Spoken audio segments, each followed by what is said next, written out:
Well, right now I've got two older blinds to fit in this room in these two windows, and I need to measure these, I need to measure the window, I need to cut these down, and I need to fit them. So in this video I'm going to show you exactly how to do that, so stay tuned and check it out.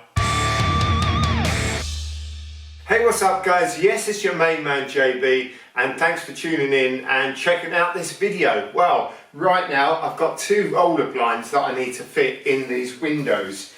Now these aren't any ordinary roller blinds, these are actually day and night roller blinds. And if you're not familiar with these, they are very similar to a roller blind, but as you roll them up and down, they're kind of like double skinned.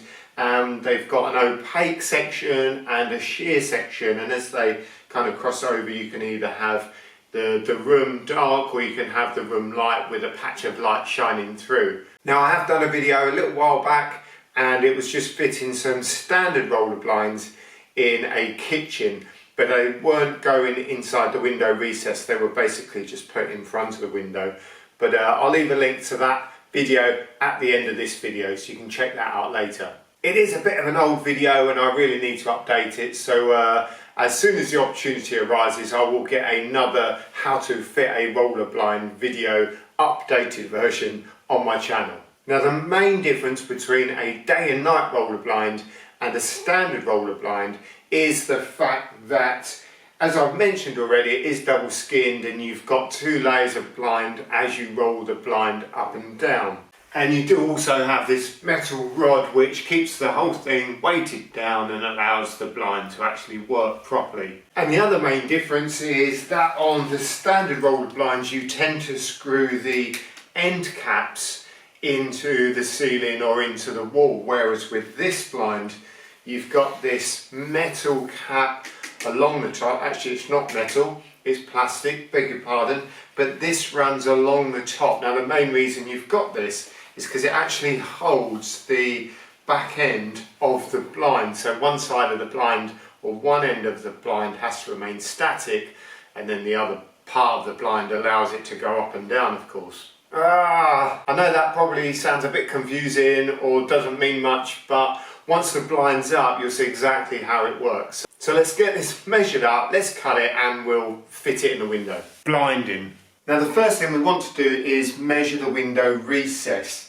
Now we could consider adjusting the depth of the blind, but it's not really worth it. We could cut that down, but it's just not worth it. We pull it down as far as we want it and then we pull it back up again. So there's no point adjusting that. But what we do need to do is obviously measure and cut the length of the blind. Now I've got a laser measure here, but you can obviously do it with a standard tape measure as well. So I'm just going to measure this to begin with.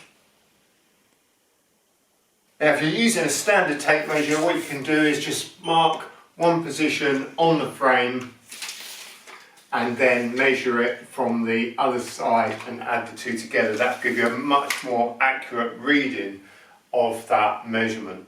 Now with a standard blind it would be really important that you get a pretty accurate measurement, because the brackets that are on the side of the roller blind are normally the ones that have to be fixed into the side of the window, and if you get it, you know, half a centimetre out or something like that, it's not going to fit very well. But because this actual blind is fitted on the top, on this top cap, on the, you know, above the window, it does mean that it doesn't matter if it's a little bit short, because we can just shove it from one side to the other. I mean, I don't want a big gap either side for sure, but if I've measured the window recess at 1734, I might actually make that 1730 just to give me a couple of millimetres each way.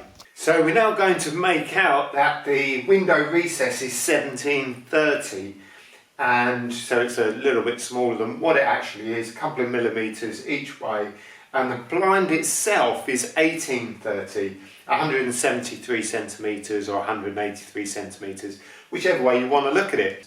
So because that's 100 millimetres or 10 centimetres difference, all I need to do is cut that down 10 centimetres. And I don't even need to measure the length of it. All I need to do is mark everything 10 centimetres. So the top cap, the blind itself, the metal weight on the bottom, everything 10 centimetres. And that makes it a whole lot easier. So we'll just go ahead and deconstruct, if you like, the roller. So I'm just going to pull the end caps out, and that will actually allow the blind to come away slightly.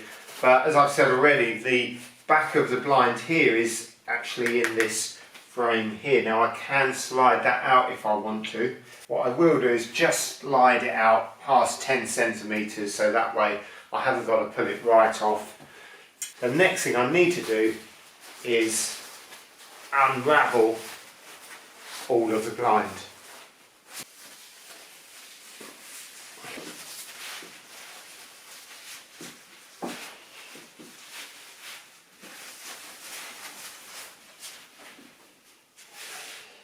Now this does appear to be really long, and that is because it's doubled up. But right, we've got to the end. So I'm just going to go along and mark 10 centimetres in a few different places, all the way along the blind, strike a line, and then we'll cut it.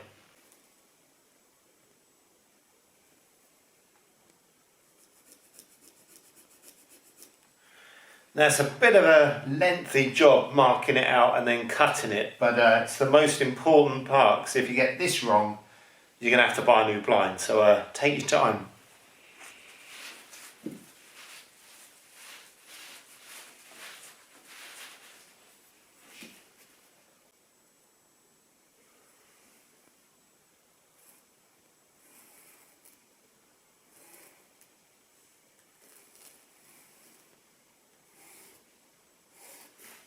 Now once you've got it all marked out, you can go ahead and cut it. Now I tend to use a good pair of scissors for doing this bit. You could use a knife, but obviously you'd need something underneath and a really straight edge. So I just find that a little bit better, a little bit safer with a pair of scissors. But you'll notice this bit here, they do tend to stick this down onto the metal rod.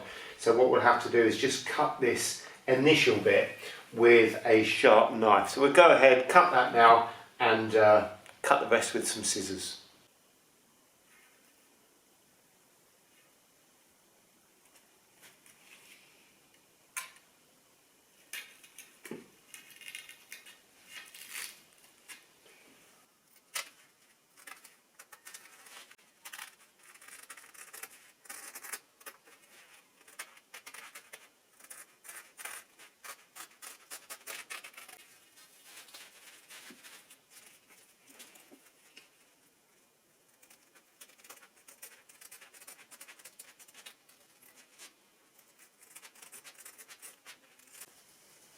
So I've got all of the blind cut now, so we'll just roll this back up. So the next thing we need to do here is to cut down this top rail and also the rail that holds the bulk of the blind here. So all we need to do again is mark 10 centimetres, 10 centimetres and chop that off. Now once you've marked where it needs to be cut, you are going to need a hacksaw to cut, whether it's metal, aluminium or plastic. Now I'm really lucky because I've got this vise that I haven't fitted in my workshop yet, so I'm just going to use this to steady and hold the bits that I am cutting.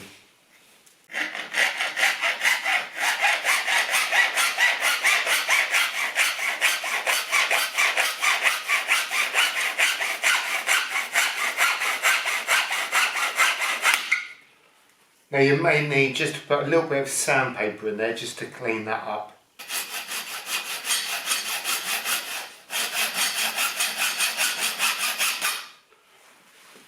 So we also need to cut that weighted rod.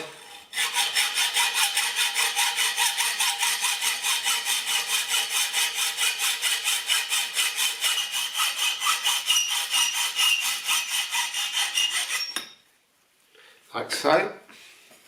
So as you can see, I put the blind back together, and I guess we better check that it fits.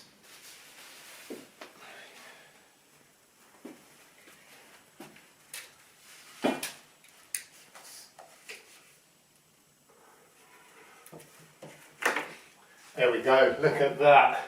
And probably got about 5mm gap on this side. I've pushed it all the way over that way, and there's only about 5mm. You've got quite a wide frame on these windows, so that's going to be absolutely perfect. The next thing I need to do is get the fixing brackets up on here. So here are the fixing brackets which I need to use in order to actually fit the blinds. So what I need to do is make sure I put the brackets in a position far enough away from the window so it doesn't hit the handles here, because that's not going to look cool if the blind comes down and the handles are kind of pushing it out. So we just need to make sure we fit these a little bit further forward of the window, and that way it will clear the handles. Now when you buy yourself a blind like this, normally you do get the fixings with it, but as you can see they're not the best, and I generally don't use them. And this particular blind is going into plasterboard, and those fixings aren't going to be any good for that. So I have got some others here that I'm going to use. I've got two lots of plasterboard fixings here. I've got the metal ones and the plastic ones, and these plastic ones, which do look a bit like wall plugs, are my favourite at the moment, and I'm going to be using those with these size 4x40 screws. So I've marked along the top there where the holes are going. I've spaced them out equally, and I've brought it forward so it doesn't catch on the handles. So what I need to do is get myself a drill bit which is going to be just the right size to knock this in.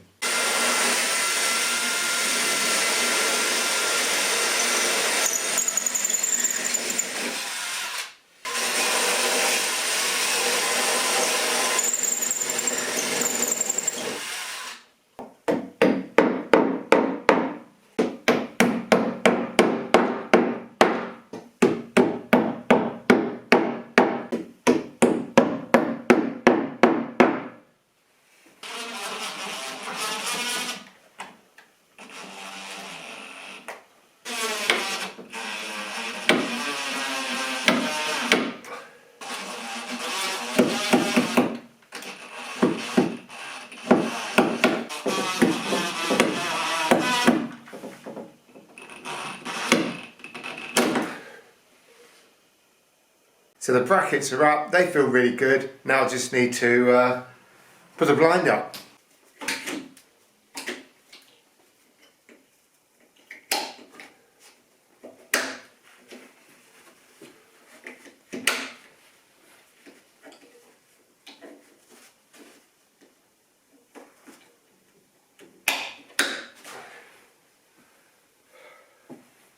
There we go, look at that.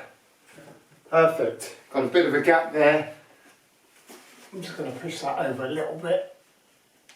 There we go, just to even that gap out a tiny bit. And just need to clear that windowsill up, but hopefully... Oh, look at that. There we go. So now you can see exactly what these day and night blinds are like. They're like a standard roller blind, where you can just have the blind down, but as you can see they'll go from daylight to nighttime, or night blind, day blind. You get the idea. But when they're all the way down, so I can have that, yeah, all the way down there, can't see in, but if I still want the blind down, I'll just go up a little bit, let some light in. Fantastic. I'm really pleased with them. I think they look really good. I just need to get that windowsill cleaned up. Well, there you go guys, that's how you measure, cut down and fit day and night roller blinds. Now just one thing to bear in mind is that different blinds will come with different fixings and brackets and what have you, but hopefully this will give you the basics and the idea of how to cut it down and fit it. If you've got any questions or comments, then leave those in the box down below. Remember to subscribe and all that jazz, and I'll see you lot on the next video.